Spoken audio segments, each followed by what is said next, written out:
함께 하나님의 말씀 같이 보도록 하겠습니다. 열왕기상 19장 9절에서 18절까지의 말씀입니다. 제가 아는 목사님 중에 시각장애자 목사님이 계셔요. 신학교를 저보다 2년 먼저 가셨고, 제가 1년간 이제 함께 기숙사 생활하면서 이제 안내 그 시각장애자 안내원이라고 해야 될까요? 이제 그렇게 하면서 채플도 드리고 수업도 같이 들었는데, 그 형님이 이제 어느 날 이런 얘기를 하더라고요. 겨울에 이제 기숙사에 딱 있는데 너무 답답해서 바로 문 옆에 기숙사가 있었어요. 저도 거기서 이제 같이 지냈는데, 답답하니까 이렇게 하도 오고 가던 길이라 다 아니까, 머릿속에 기억에 대해서 몇 걸음 가면 어디 왼쪽 오른쪽 다 아니까 가서 바람을 잠깐 쐈는데, 이제 무슨 생각을 하다가 방향을 잃어버린 거예요. 기숙사 바로 앞에서 10시가 넘는 사이. 기숙사 이제 다 끝나고, 그 경기도 양지는 정말 추워요. 이름은 양지거든요. 그런데 음지예요. 1년 내 음지 같은 곳이 바로 이 양지라고 하는 곳이에요. 겨울에 진짜 추워요. 방향을 잃어버린 거예요. 근데 기숙사에서 이제 나오는 사람도 없고, 도서관에서 끝나고 오는 사람도 없는 거예요. 2시간 동안 그 추운 데서 헤맨 거예요. 불은 다 꺼져 있고. 근데 때마침 늦게까지 공부하고 오던 전도사님을 만나서 겨우, 사실 걸으면 10m 좀 넘는 거리거든요. 방향을 잃어버리니까 어떻게 할지 모르겠다, 이런 얘기를 하더라고요. 이게 멍하다가 이런저런 생각을 하다가 이제 제가 기숙사 앞에서 이쪽으로 서 있겠지라고 생각을 했는데 도저히 방향을 안 잡혔던 것입니다. 오늘 말씀에도요, 방향을 잃어버린 한 선지자를 만나게 됩니다. 엘리야라고 하는 선지자예요. 엘리야가 어떤 선지자인지를 오늘 아침에도 잠깐 말씀을 드렸지만, 갈멜산 전투에서 바알과 아사라 선지자들 850명과 대결해서 그 모두를 물리친 사람입니다. 그리고 3년이 넘도록 비가 오지 않았던 그곳에 비를 내리게 했던 사람, 누구나 다 존경하고 위대한 선지자라고 말을 하는 사람, 물론 지금은 이제 과거고 미래에는 불말을 타고 죽지 않고 갔던 사람, 그 놀라운 선지자가 바로 엘리야라고 하는 사람입니다. 그러나 많은 이적을 일으켰지만 그에게 들려오는 한 소리 때문에 인생이 무너지듯 방향을 잃어버리게 된 거죠. 이세벨이라고 하는 여왕이, 이방의 민족의 여왕이 내가 이 엘리야를 죽이겠다라고 말하니 이제 그 목숨을 부지하고자 도망치게 돼요. 수십 킬로를 도망쳐서 있습니다. 그리고 주저앉아 죽기를 바라고 있는 사람, 어디로 가야 할지 방향을 놓쳐버린 거예요. 인생의 문제 앞에 이제 영혼도 무너지고 마음도 무너지고 감정도 무너지고 삶도 다 무너져서 어떻게 해야 될지, 어제까지 나를 그렇게 추앙하던 많은 이스라엘 민족들이 아무런 도움이 안 되는 거예요. 자기만 있는 것 같은, 자기만 고생하는 것 같은 그러한 느낌에 빠지며 이제 인생의 방향을 잃어버린 엘리야, 그가 하나님의 앞에 나아가며 이제 방향을 찾고자 합니다. 하나님께서 어떻게 임재하시는지 보세요. 크고 강한 바람 가운데서도 하나님께서 엘리야에게 드러나지 않았습니다. 지진 가운데도 드러나지 않아요. 불 가운데서 하나님을 발견할 수가 없었습니다. 지진이며 큰 바람이며 불이며 이 모든 것들은 이 대단한 사건들 아니겠어요? 그런 사건들을 통해서 하나님이 역사하시고 자신의 백성에게 말할 것 같아 보여집니다. 하지만 하나님은 그런 가운데서 절대 하나님께서 엘리야에게 말하지 않았어요. 기대하고 있던 하나님의 음성이 들리지 않는 그 순간, 기대를 모두 내려놓아야 하는 그 순간, 어떻게 들려왔다고 오늘 말씀에 나오죠? 세미한 소리로. 미국의 텍사스에 가면 세미한 교회가 있어요. 세미한 교회, 여기서 따온 이름이더라고요. 세미한 소리로 엘리야에게 말씀하십니다. 지진 가운데 하나님이 역사하셔서 자기에게 말씀할 줄 알았습니다. 불 가운데 임해서 자기에게 말할 줄 알았어요. 크고 강한 바람 가운데 엘리야야 라고 말할 줄 알았는데, 그 모든 기대는 다 사라져버리고 하나님은 없구나 라고 하는 그 순간, 하나님께서 세미한 소리로 이 엘리야에게 말씀합니다. 그리고 그 말씀을 듣고 힘을 얻어서 다시 가야 될 그 사역의 삶, 그 삶으로 삶의 방향을 잡고 나아가는 것을 볼 수가 있습니다. 하나님의 음성을 듣는다는 것, 우리가 기대할 법한 그러한 사건들, 삶의 상황들 가운데서 들려올 거라고 예측할 때가 있어요. 나에게 다가오는 큰 사건, 이 사건을 통해서 하나님께서 말씀하시겠지. 내가 속해 있는 이 환경을 통해서 하나님이 나에게 말씀하시겠지. 다 기대하는 사건들이 있어요. 이것을 통해 하나님 나에게 뭐라고 말씀하실까? 라고 기대하는 인생의 사건들이 있다라는 겁니다.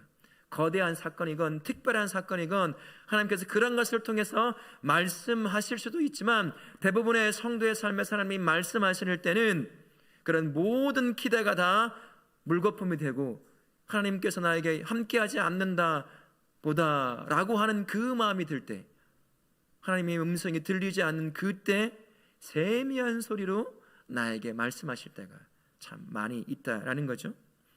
하나님께서 하시는 말씀을 누구나 다 들을 수 있는 건 아니라는 거예요. 다 각자의 기대가 다 있기 때문이에요. 큰 사건을 통해서 말씀하시면 좋을 텐데, 그럴 수도 있지만 대부분의 인생을 살아보면 그런 큰 사건을 통해서 말씀하시기보다 세밀한 음성을 통해서, 스쳐 지나가는 한 사람의 음성을 통해서, 스쳐 지나가 봤던 어떤 한 사건을 통해서 세미하게 나에게 말씀하시는 하나님의 음성을 들을 때가 참 많이 있다는 것을 알 수 있습니다. 엘리야가 세미한 음성을 듣고 그의 인생의 방향을 다시 잡았습니다. 거센 파도, 어쩌면 그 이세벨이 죽인다고 하는 그 소리 아무것도 아니고 넘길 수가 있었을 것 같아요. 그러나 이 사역을 하다 보면 사역에 열심히 하고 무언가를 하나의 성과를 이루고 난 뒤에 반드시 찾아오는 것이 인생의 문제일 때가 정말 많습니다. 정말 열심을 다해서 무언가를 하나님께서 기뻐하신 일을 하고 나면 그 다음에 더 좋은 것을 할 수 있는 그러한 상황이 되면 좋을 텐데, 그렇지 않을 때가 참 많이 있다는 거예요. 아니, 어제까지 그렇게 나를 이끄시고 사용하셨던 하나님이 오늘은 없는 것 같아 보일 때가 있다는 것입니다. 아니, 어제까지 함께했던 그분, 나를 통해 역사를 이뤘던 그분이 오늘은 나로 하여금 저 나라까지 떨어지는 것 같은 그런 상황에 내버려 둘 때가 종종 발생할 때가 있다는 것이에요. 그때 듣고 싶지만 하나님의 음성을 듣지 못할 때가 참 많이 있다는 것입니다. 삶의 분주함, 그리고 사역의 분주함, 이런 모든 것들이 때로는 나로 하여금 깊은 나라 가운데 빠뜨리면서 그 가운데서 하나님의 음성조차도 듣지 못하는 엘리야가 빠져있던 그러한 큰 아픔 가운데 놓이게 만들 수 있다라는 것입니다. 그래서 하나님의 음성을 듣는 연습이 필요한 거예요. 우리가 분주하게 살다 보면 하나님께서 세미하게 말씀하시는 그 음성을 듣지 못할 때가 있습니다. 제가 세미한 음성이라고 말하니까 꿈을 꾸거나 갑자기 어디선가 들려오는 하늘에서 들려오는 소리, 그런 소리 들으라고 하는 말이 아니에요. 한마디 더 말씀을 드리자면 우리에게 말씀을 주셨어요. 이게 1순위입니다. 이 말씀에 벗어나는 그 모든 것들은 백일몽이에요. 꿈을 꾸라는 말이 무슨 말일까요? 낮에 자다가 꿈꾸라는 얘기일까요? 밤에 자다가 꿈을 꾸라는 얘기일까요? 하나님이 주시는 비전을 소유하라는 얘기예요. 하나님의 음성을 듣는다는 것이 어느 날 갑자기 하늘에서 유나라고 부르는 그런 소리가 들려지는 것이 아니라 내 안에 깨닫게 하시는 하나님의 그 음성이 있다는 것이에요. 나를 하여금 깨닫게 하는 것을 말하는 것입니다. 그러니 다른 것을 오해하지 않기를 바랍니다. 하나님의 이 세밀한 음성을 듣는 데는 정말 연습이 필요하고 훈련이 필요해요. 오늘 함께 나누고 싶은 것은 엘리야가 그 깊은 삶의 문제 앞에 놓여있던 그 삶이었습니다. 모든 것이 끝나버린 것 같은 삶이었어요. 다 끝났어요. 방향도 잃어버리고 자기는 아무것도 할 수 없이 로뎀나무 아래에서 덜썩 주저앉아 아무것도 할 수 없는 무능력한 그 상태, 모든 걸 멈춰버린 그 상태. 그러니까 마음이 비어지기 시작하는 거예요. 그러니까 하나님의 세밀한 음성이 들려올 수 있었습니다. 그가 열심히 사역하고 애를 쓰고 막 분주하고 바쁘게 살면 아마 그는 세미하게 임했던 하나님의 음성을 듣지 못했을 것입니다. 그러나 문제 앞에 무너진 그가 다 모든 것을 다 포기한 상태, 아무것도 할 수 없는 멈춰있는 상태, 다 끝나버린 것 같은 그 상태에 머물러 있자 그제서야 하나님께서 세밀하게 말씀하시는 그 음성을 들을 수 있었던 거죠. 우리에게도 그게 필요하다는 겁니다. 여러분 삶이 바쁘시죠? 이것저것 하느라고 돈 버니라고 바쁘고 성공하느라고 바쁘고 뭐 자기가 하고 싶은 것이 있어서 그거 하느라고 바빠서 하나님의 음성도 하나님과 동행하는 삶도 잘 살지 못하는 것이 있을 수 있습니다. 그러다 보니 주님께서 세밀하게 우리에게 말씀하시는, 깨닫게 하시는 그것을 듣지 못할 때가 있어요. 기도도 어떤가요, 여러분? 우리는 외치고 내 것을 아뢰는 기도에는 너무나 익숙해 있어요. 하지만 주께서 나에게 말씀하시는 것을 듣는 순간 나로 하여금 깨닫게 하는 그 시간은 참 많지 않다는 것을 알 수가 있습니다. 열심히 하나님께 내가 아뢰야 될 것들을 아뢰는 것도 참 중요하지만 주께서 우리에게 정말 원하시는 것은 나와 함께 하시면서 주님께서 주시는, 하나님께서 주시는 그 음성을 쫓아 살기를 원하신다는 거예요. 세미한 음성을 들을 수 있어야 한다는 것입니다. 오늘 함께 두 가지를 나누고 싶은데요. 첫 번째는 매일 기도라고 하는 것입니다. 매일 기도 우리 하죠. 새벽 기도도 하고 뭐 밥 먹을 때도 하고 뭐 하잖아요. 뭐 그것도 되겠지만 매일 기도라고 하는 것은 핵심이 이겁니다. 하나님께 나를 굴복시킨다는 것이에요. 매일 기도의 핵심이 뭐냐면, 저 첫 번째가 뭐냐면 삶과 일에 멈춤이 항상 있어야 한다는 것이에요. 새벽 기도도 멈춤의 시간이긴 하지만 그러나 그것보다 더 깊이 하나님과 만남의 시간이라고 할 수 있을 매일의 기도는 내가 하고 있던 모든 것을 멈추는 거예요.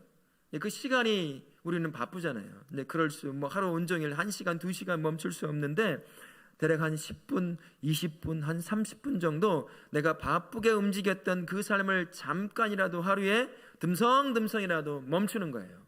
멈춰서 하나님 잘 살고 있나요 제가? 하나님께 한번 물어보는 거죠. 그리고 주께서 내 마음에 깨닫게 하시는 것들, 그것들을 느껴보는 시간이에요. 그러니까 막 내가 기도한다고 아뢰는 그 시간도 있어야 되겠지만 그러나 아뢰고 싶은 마음을 절제하고 누르고 주님과 함께 만나는 그 시간, 직장이라고 한다면 그게 어느 시간대겠어요?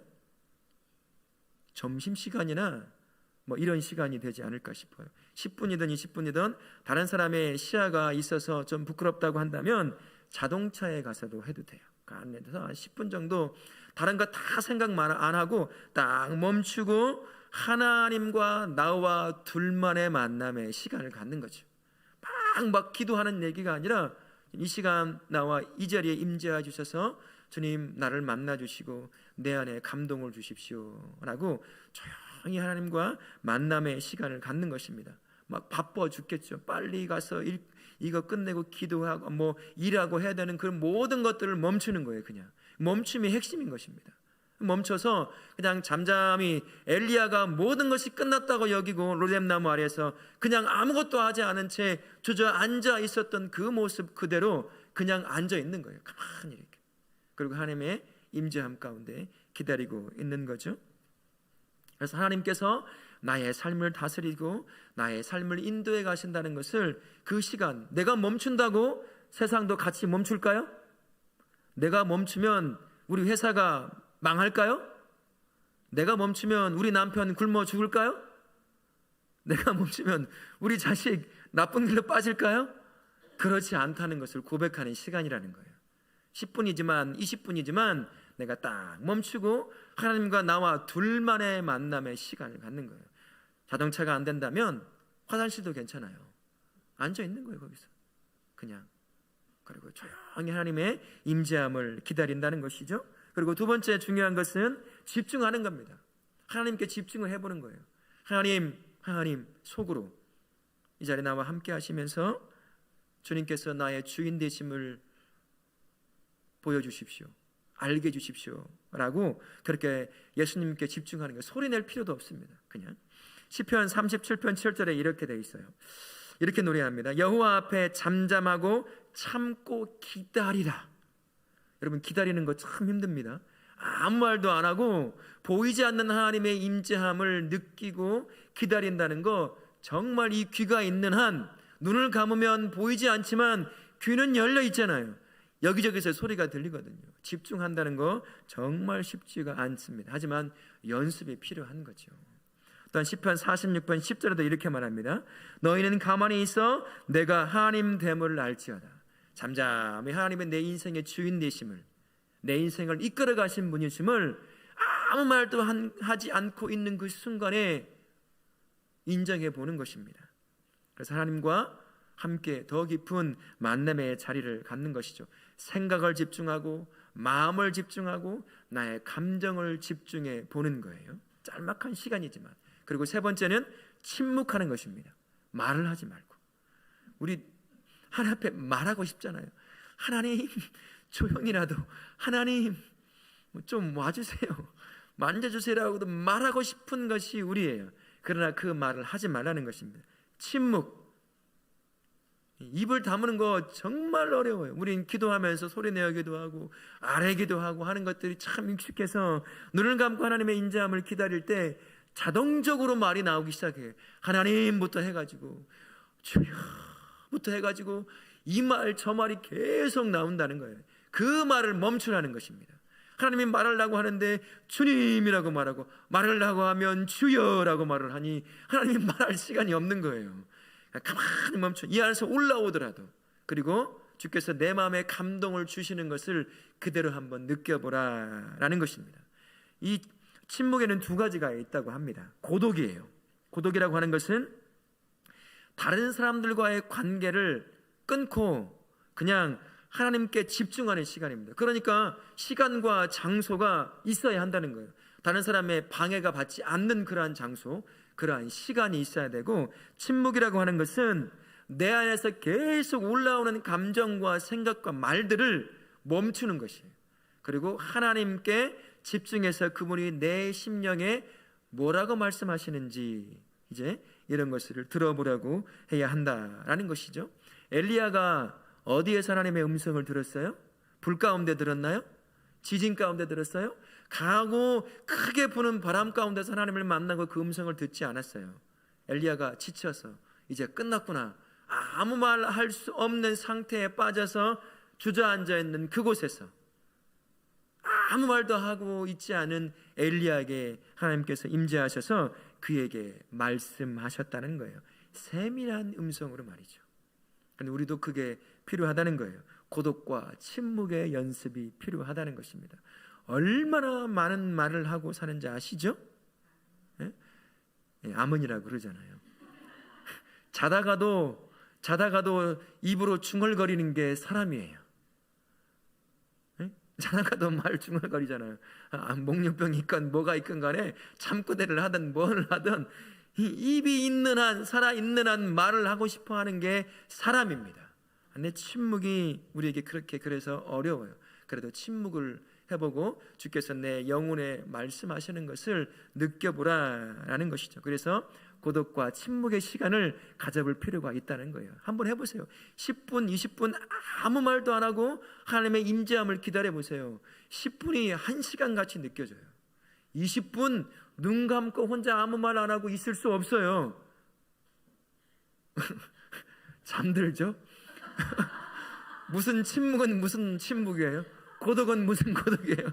자고 있죠. 코 골며 자고 있는 나의 모습. 우리가 그만큼 훈련이 안 됐다는 거예요. 너무 분주해, 삶이. 사에게 분주하고 돈 버니라고 분주하고 가정 꾸려가니라고 분주해요. 하나님과 1대1로 만날 수 있는 시간이 별로 없는 거잖아요. 저도 마찬가지예요. 10분간 눈을 다 감고 있으려고 하면 머릿속에 수많은 것들이 막 떠올라요. 그리고 막 입에서 말하고 싶어요. 자동적으로 뭐가 또 나와요, 입에서. 연습이 안 돼 있으니까. 저도 그런 거예요. 우리 다울학교 모든 성도님들은 매일의 삶 가운데서 잠깐의 10분이건 20분이건 멈추고 침묵 가운데 하나님을 느껴보실 수 있는 우리 성도님들 되시길 바라겠습니다.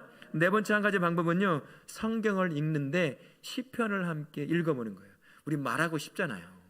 아무리 10분간 20분간 말 안 하려고 해도 이 입이 가만히 있질 못하거든요. 그러니까 시편을 읽으라는 것이에요. 그리고 뒤에다가 배경음악을 까세요. 제가 하는 방법인데, 이 피아노 연주가 이제 가사를 그대로 치는 피아노 연주가 있고, 가사를 듬성듬성히 치면서 이렇게 바꾸어서 치는 게 있어요. 그러니까 이 가사가 다 생각날 정도로 하나하나 음을 치는 피아노 그 음악보다는 그냥 가사 대충 들으면 이런 찬양이구나 하는 것을 알 수 있을 정도의 음악. 그래서 이 가사가 잘 떠올리지 않는 것, 이 앞에서 듣지 마시고 이 뒤에 이 뒤쪽 배경을 두고 한번 들어보세요. 또 다른 느낌이 있더라고요. 그리고 크게 듣지 말고 조용히 해야 그 소리가 들릴 수 있을 정도로 잔잔하게 밑에 깔려 있게, 그리고 시편을 읽어보는 거예요. 그리고 읽고 한번 묵상하고. 시편을 왜 읽으라고 하냐면 시편에 우리 마음에 우리가 인생을 살면서 겪는 모든 희노애락이 다 들어가 있습니다. 그 안에 분노의, 화의, 격분, 신뢰의, 찬양, 우리 안에 감정과 생각과 삶이 그대로 시에 노래로 다 녹아져 있는 겁니다. 그것을 읽어내면서 음악을 들으며 읽어낼 때 그 안에 감정이, 내 안에 삶이 묻어나게 되는 거예요. 그럼 때로는 눈물도 흘리기도 하고, 때로는 기뻐하기도 하고, 때로는 힘을 얻기도 하고 하는 그러한 시간을 가질 수 있다는 거예요. 그래서 매일의 기도의 시간을 이렇게 10분이건 20분이건 하루에 한 번이나 두 번 정도 이렇게 한 번씩 하나님과 1대1로 만나는 시간을 가지십시오. 그래서 그 시간에 세미하게 나에게 말씀하시는 분주함 가운데 한 번도 듣지 못했던 그 하나님의 음성을 이 마음으로 깨닫는 그러한 시간을 가지실 수 있기를 바라겠습니다. 두 번째로는 안식을 가지라라는 것입니다. 안식일의 핵심은요, 24시간이라고 하는 물리적 시간에 일을 멈추는 거예요. 아무것도 하지 않는 겁니다. 이스라엘 백성이 왜 많은 사람들에게 거룩한 자로, 구별된 자로 백성으로 드러날 수밖에 없었냐면 이 안식일 때문이었습니다. 다른 민족은 그렇게 살지 않았거든요. 전쟁이 나도 멈춰요. 무슨 일이 있어도 하던 일 모두가 다, 민족 전체가 하루 24시간을 딱 멈추는 거예요. 아무것도 하지 않는 것입니다. 그리고 예배만 드렸던 것이죠. 그러니 눈에 띄는 거예요. 10계명 중에 가장 길게 말씀을 하는 계명이 뭐가 있을까요? 안식일에 관한 계명이에요. 얼마나 중요한지. 이스라엘 백성을 다른 민족들과 구별시킬 수 있는, 눈에 보이며 구별시킬 수 있는 방법 중에 하나가 바로 안식일을 지켜내느냐, 지켜내지 못하느냐. 하나님께서 그래서 그거 안식일을 지키지 못하는 이스라엘 백성을 계속해서 책망하시는 이유가 바로 거기 있는 거예요. 안식일을 24시간 지켜낸다고 생각해 보십시오. 일도 하지 않아요. 전쟁이 벌어졌는데도 전쟁을 하지도 않아요. 그러면 다 죽겠다는 얘기잖아요. 그죠? 근데 그 죽겠다고 멈추겠어요? 누구를 의지한다는 거죠? 내 생명이 하나님께 있다는 것을 24시간의 모든 걸 멈춤으로 말미암아 고백해내는 겁니다. 나의 생명, 선택받은 이스라엘 백성의 존재의 이유와 존재의 유무가 전능하신 하나님께 달려있다는 것을 24시간이라고 하는 그 시간을 딱 멈춤으로 말미암아 고백해내는 거예요. 그러니 그만큼 중요하다는 것입니다. 안식일의 원칙 하나가 이것이 있습니다. 하나님이 일하셨어요. 그러니까 그의 백성된 우리도 뭐 한다고요? 일해요. 하나님이 일하다가 마지막 날 치를 때 멈추고 안식을 하셨어요. 그러니까 그의 백성인 우리도 어떻게 해야 되죠? 그날 쉬고 안식을 해야 된다는 것이 가장 밑바탕에 깔려있는 배경입니다. 그 중요한 기초라 할 수 있는 거예요. 하나님이 일하시니까 우리도 일하고, 하나님이 멈추고 쉬시니까 우리도 쉬는 것입니다. 쉬지 않으면 우리에게 어떤 일이 생길까요? 쉬지 않으면 우리 몸 망가집니다. 우리 마음 망가져요. 우리 영혼 방향 잃어버립니다. 공산주의에서 이런 일을 실험을 해봤어요. 보통 자유민주주의에서는 7일 단위로 일을 끊어서 쉬고 하잖아요. 근데 생산성이 떨어지니까 우리 8일 단위로, 11일 단위로 우리 한번 일을 해보자. 8일 동안, 10일 동안 쉬지 않고 일을 해요. 그리고 11일째 한번 쉬는 것이죠. 그러면 생산성이 막 올라갈 거라고 착각을 했어요. 여러분, 정말 많은 생산을 낼 수 있었을까요? 그렇지 않아요. 7일이라고 하는 것이 물리적인 숫자이기는 하지만 그래도 그게 우리의 몸의 한계를 느낄 수 있는 시간이라고도 볼 수 있는 것입니다. 우리의 감정도 그렇고 우리의 몸도 그렇고 우리의 삶도 마찬가지예요. 그러니 쉬어야 한다라는 것입니다. 주야간 3교대, 2교대는 어떻게 계속해서 삶을 쉬지 않고 일해야 하는 사람들 보십시오. 그의 얼굴 한번 보세요. 눈에 있는 다크서클이 어디까지 내려와 있을까요? 볼까지 내려와 있죠. 인생을 다 산 사람처럼 살아가요. 돈은 많이 벌었을 거예요. 남들처럼 좋은 집 샀을 겁니다. 하지만 그 인생 한번 물어보세요. 행복하냐고, 감사하냐고. 그런 말 잘 안 나옵니다. 제가 아르바이트를 할 때가 있었어요. 저 익산에 가면 오리온 공장, 초코파이 만드는 공장 있잖아요. 거기에서 이제 야근을 하면 돈을 많이 주더라고요. 그래서 일주일 제가, 지금은 과자가 나오는지 모르겠는데 다이제스티브라고, 지금도 나오나요? 그 과자 만드는 파트에서 제가 일주일 야근을 해본 적이 있어요. 3일인가 하고 나 못한다고 그랬어요. 도저히 안 되겠더라고요. 왜 그러냐면 우울증이 생겨요. 우울해지는 거예요. 피곤하면 낮에 잠을 자야 될 텐데 근다고 제대로 잠을 자지도 않아요. 잠이 오지도 않을 뿐만 아니라 잠을 자긴 자는 것 같은데 몽롱한 상태에 깨어있는 거예요. 그러니까 이 마음에 우울감이 계속해서 도저히 못하겠다라는 것이에요. 이 리듬이 깨져버리는 것입니다. 이 7일이라는 게 이 시간적인, 이 물리적인 시간도 정말 이걸 쉽게 깨서는 안 되는 것이에요. 우리 안에 몸의 한계가 그 안에 존재하기 때문인 것입니다. 그래서 안식이라고 하는 것은 우리를 구별시키는 중요한 명령이기도 하지만 우리의 몸과 감정과 영혼을 균형 잡게 만드는 그러한 시간이다라는 것입니다. 그러니 안식을 갖는 것, 안식일을 지켜내는 것. 제가 여기서 안식일이라고 말할 때는 지금 현재식으로는 어떻게 받아들이면 되죠? 주일로 받아들이면 됩니다. 그 시간을 쉬는 거예요. 그러나 이런 분들이 있습니다. 국가의 이제 공무원으로서 주일까지도 일을 해야 되는 사람이 있잖아요.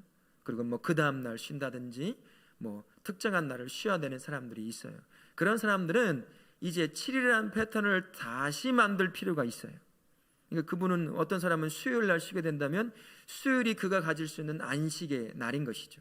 주일은 아니지만 그 몸과 마음과 감정을 쉴 수 있고 균형 잡을 수 있는 그러한 시간이 그 날이라고 하는 것입니다. 그날 뺏어서는 안 돼요.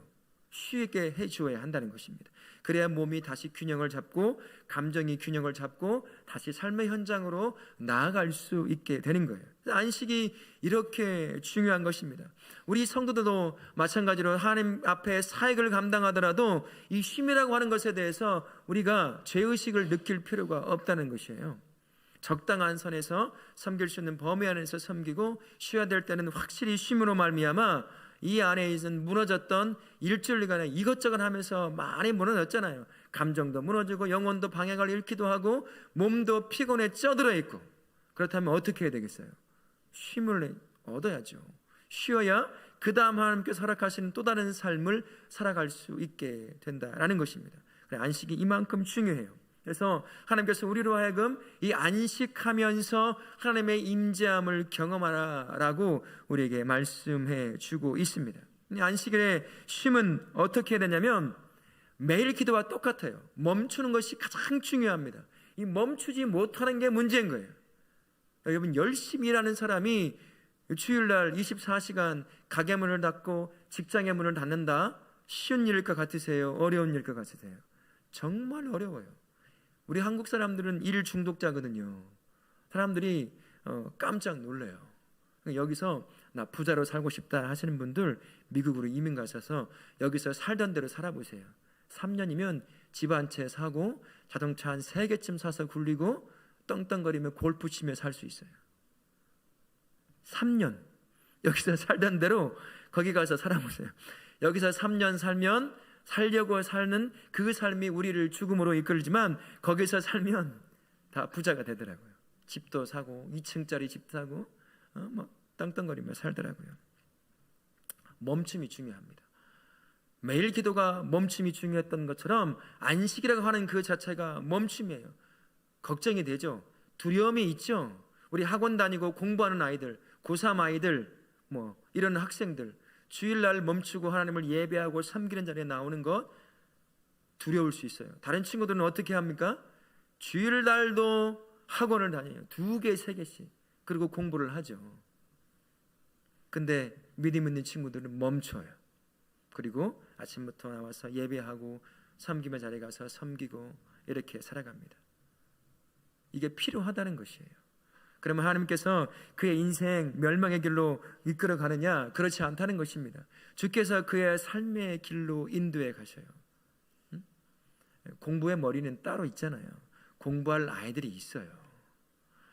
부모들 다 아시잖아요.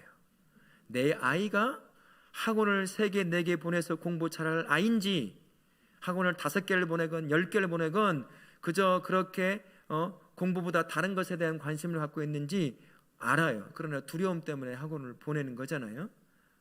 그러니까 거기에 두려워하지 마시고 주일날 하나님을 예배하는 자리에 끌고 나오실 수 있길 바라요. 그리고 섬김의 자리로 끌고 오세요. 학생이라 할지라도. 주일이라고 하는 날을 딱 멈추고 하나님을 예배하고 집중적으로 하나님을 만나는 그날로 아이들에게 만들어 주라는 것입니다. 그래서 멈춤 가운데 임재하시는 하나님을 만나는 그런 아이들, 그리고 부모가 되어야 할 것입니다. 두 번째는 쉼을 말 그대로 쉬라는 것이에요. 주일날 우리 옛날도 아니죠. 얼마 전까지만 해도 막 아침 일찍부터 나와서 교회 섬긴다고 하루 온종일 녹초가 돼서 집에 가면 그냥 바로 골아떨어지게 우리가 섬겼어요. 그럴 때가, 필요할 때가 있긴 있는 것 같아요. 하지만 그렇게 섬겨서는 안 됩니다. 그러다가 사회가 한두 개 내려놓기 시작하면 어떤 일이 발생할까요? 그 사람 다시 사회의 현장으로 돌아오기가 정말 힘들어요. 다시 못 돌아옵니다. 대부분 그렇게 해서 믿음에서 중심에 서서 사역하던 사람이 저 변두리로 밀려나게 되는 것이에요. 내가 감당할 수 있는 만큼 기쁨으로 하나님의 임재함을 경험하면서 그렇게 섬길 수 있는 범위 안에서 섬겨야 된다는 거예요. 그래서 주일날 말 그대로 안식할 수 있는 시간을 가질 수 있어야 한다는 것입니다. 적당하게 쉴 수 있는 시간도 마련해야 될 것이고, 그리고 기쁨으로 섬기는 것. 쉰다고 해서 아무것도 안 하는 게 아니에요. 뭘 해야 될까요? 내 영혼이 기뻐하고 하나님이 기뻐할 수 있는 일을 찾아서 섬기고 하는 것입니다. 교회 안에서는 어린아이를 섬긴다든지 예배를 섬긴다든지, 집에 돌아가면 어떻게 해야 돼요? 양말 벗고 소파에 앉아서 TV 봐야 되겠죠. 그게 아니라 가족과 함께 가정 예배를 드리거나 함께 나눔을 갖는 것입니다. 무엇이든가요. 목사인 저도 잘 안 되더라고요. 이 부분이. 가자마자 양말 벗고 이제 쉬기 시작하는 거. 몸이 녹초가 되어 있으니. 근데 이 가정 예배를 통해 다시 한번 회복하고 밥 먹으면서 한번 아이들의 삶을 물어보기도 하고 그런 시간을 가질 필요가 있다는 거예요. 그게 내 영혼이 기뻐하는 시간일 수 있다는 것입니다. 우리 다윗학교의 모든 성도님들은 쉼을 꼭 가지실 수 있기 바라요. 내가 마치 무언가 열심히 하면 하나님이 더 기뻐하고, 내가 사역을 하다 뭐 한 가지를 내려놓으면 하나님이 기뻐하지 않아서 내가 이 죄책감에 빠져드는 것, 그거 절대 하나님이 요구하시는 게 아니에요. 내가 감당할 수 있는 범위 안에서 감당하되 기쁨으로 감당하고, 내가 감당할 수 없어서 내려놓아야 할 때면 그때 내려놓는 거예요. 그리고 그거에 대해서 죄책감을 느낄 필요가 없어요. 너 이 녀석 죽으라고 일주일 내 일하고 주일날 봉사라고 했더니 쉬고 있네? 이놈 혼나야 되겠구나. 그렇게 말씀하지 않는다는 것입니다. 안식일 하나님이 6일간 창조하시고 7일째 뭐 하셨어요? 말 그대로 쉬셨어요. 우리가 그의 형상으로 만들어졌잖아요. 우린 뭘 해야 돼요? 우리도 쉬어야 돼요. 막 뭐 찾아가지고 이 몸이 녹초가 돼야 내가 제대로 오늘 봉사했구나, 제대로 오늘 내가 성도로 살았구나. 그게 아니라는 것입니다. 안식은 말 그대로 쉼을 얻는 시간이고 기쁨을 얻는 시간이다라는 것을 꼭 기억하실 수 있기를 바랍니다. 그리고 섬기되 쉬되 하나님을 깊이 생각하는 거예요. 기도하며 하나님과 깊은 만남을 갖게 되는 것입니다. 찬송하면서 하나님을 만나게 되는 것이고요, 말씀을 들을 때 하나님을 다시 한번 만나게 되는 것이고, 성도와 교제 가운데 성도 안에 임재하시는 하나님을 또 만나게 되는 거예요. 그렇게 하나님을 더 깊이 만나는 시간, 그 시간이 안식일이요 안식하는 시간입니다. 우리 안에 주일을 하나님 앞에 안식하며 나아갈 수 있는 분이 있는가 하면 그렇지 못한 분이 있을 수 있어요. 그런 분들은 그가 쉴 수 있는 그 시간에 안식하며 그 시간에 하나님을 더 깊이 만나는 시간으로 함께 하면 될 줄로 믿습니다. 우리 다롭게 모든 성도님들, 하나님께서 깊이 만나기를 원하셔요. 삶의 분주한 모든 것들을 다 내려놓고 하나님께 깊이 있는 만남을 갖기를 원하신다는 것입니다. 하나님께서 폭풍 중에 임하시고 지진 중에 임하시고 불 가운데 임하셔서 우리를 만나주시면 내가 눈에 환히 보이니까 이 사건이면 하나님이 나와 함께 하시는구나 라는 것을 너무 잘 아니까 그렇게 만날 수 있을 것 같은데, 하나님은 그러한 특별한 사건들을 통해서 만나는 것보다 세미한 시간, 하나님과만 만날 수 있는 그 시간, 남들의 방해받지 않는 시간, 오직 하나님과 1대1로 만나는 그 시간, 그 시간을 통해서 내 영혼에 다른 사람이 듣지 못하게 세미한 음성으로 내 영혼에 만나게 하시는 하나님의 그 마음이 있다는 것이에요. 여러분 분주하시죠? 다양한 삶의 문제들 때문에 분주해요. 10분 그 시간 하나님과 1대1로 만나는 시간도 못 가져요. 기도하라고 주면 이 안에 있는 거 막 쏟아내려고 바빠요. 하나님 들어주세요. 이것도 해주시고 저것이 해주시고 막 하다가 예수님의 이름으로 기도합니다 하고 가버려요. 하나님께서 말씀하려고 하는데 갔네. 말할 기회가 없는 거예요. 하나님의 음성을 들을 기회가 없는 거예요. 저도 그렇고 우리 성도님도 그렇습니다. 분주함을 딱 멈추고 하나님과 1대1로 잔잔한 그 시간에 만날 필요가 있다는 것입니다. 그래야 내 안에 나도 모르는 사이에 분주하고 바쁜 것 때문에 망가졌던 나의 영혼이, 나의 삶의 방향이 엘리야처럼 다시 잡혀지고 인생의 방향이 하나님을 향해 온전히 세워져 갈 줄로 믿습니다. 우리 다르게 모든 성도님들 이 한 주간에 하루에 10분이라도 차 속에서라도 화장실에서라도 자기 전에라도 잠깐 눈을 감고 졸지 말고 그 시간에 하나님 나 오늘 어떻게 살았나요?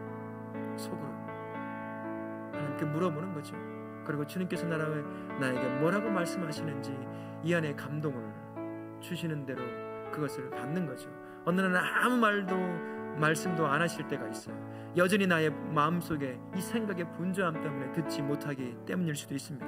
그러나 하루 하고 이틀 해보고 3일 연습을 하다 보면 어느 날 그 시간이 나로 하여금 지쳐있고 무너진 삶의 균형을 다시 붙잡게 만들어주는 복된 시간이 될 줄로 믿습니다.